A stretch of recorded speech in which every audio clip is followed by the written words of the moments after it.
Hi all. So today we'll see how to write polyfill for filter method, right? So we write polyfill for filter method, and as usual, let's see what is a filter method by taking an array as an example.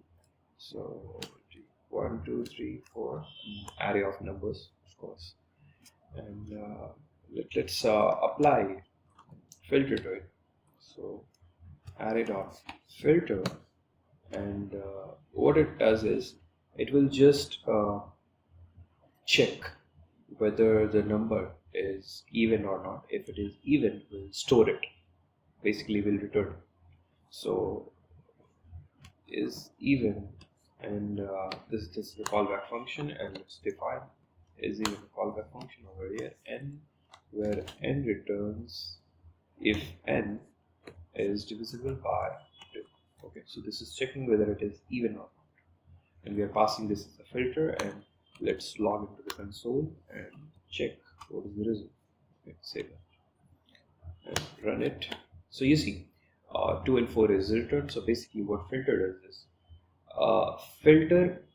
filters out the elements of the array based on the callback that is passed, and the callback should return either a boolean value or some value that can be casted uh, as a boolean variable, right?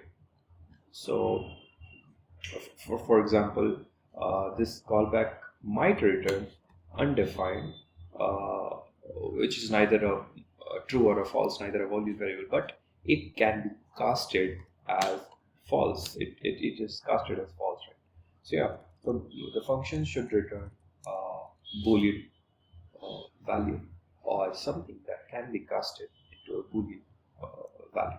Okay, so yeah, let's see what is the requirement for us. So the filter method should take a function as an argument, but here the condition is return type should be boolean, right?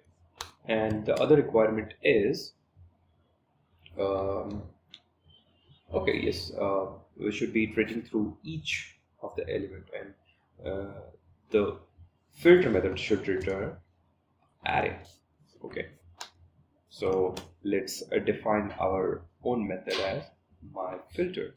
Okay, and okay, so it should take a callback function as an argument. So this function that filter is taking, and it should be called by array.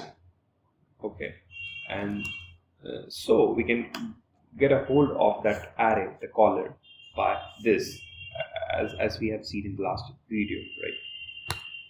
And since it is returning an array based on the condition, uh, right, whether this function is returning true or false, taking that element as an argument. So let's take a variable result in which we'll be storing those variables, those values, right, which we have to take into the result. And finally, we have to return the result, right? Now, what is the operation that is needed? So first, we have to iterate through each of the elements. So for that, we'll see as let element of array.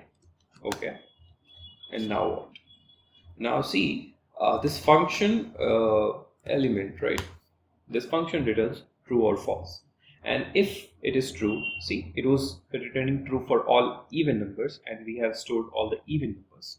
So for even number, for the true value of the return type, we should store those results in the array, resultant array.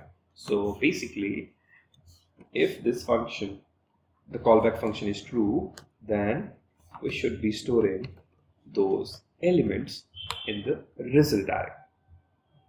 Okay, we have taken function as an argument. We get a hold of that array of object, yes, and we just initialized a resultant array, and we iterated through each element. We just checked whether that callback function is returning true or false for that element. Based on that, if that is true, we push that value into the result, and we are returning the result from this my filter. Now see, we have already seen in the last video that why this will not work. My filter result equals to array dot my filter, okay, and the callback is again, let's take it as is even and log it to the console as my filter result, right? Save it, run it, and see, we are getting the same error, and I have explained the meaning of this error in my previous video, right? So yes, we need to bind this to the array prototype for all the array instance to get a hold of new filter method that is named as my filter, right? Okay. So now if I'll save it and run it, see, it's returning 2 and 4, right? And we can check it by taking a different example also. Let's change the array. Oh, we cannot change it since it's in constant array. So let's take another array. Okay, array 2, and let's take it as 12, 34, 5, 6, 7, 91. So yeah, and array 2 dot my filter is even. Save it, run it, and you'll see 12, 34, 6, 90, all the numbers are even numbers.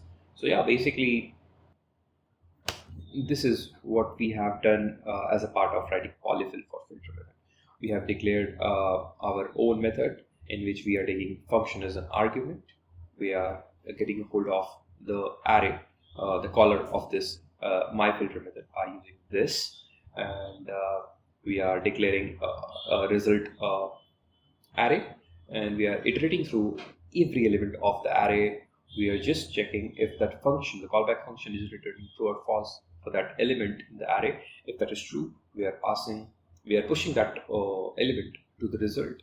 We are storing, and we are finally returning the result. And finally, we are binding our own define my filter method with the array.prototype, which basically enables all the array instance to call my filter method as its native method. So yeah, that's it. Thank you.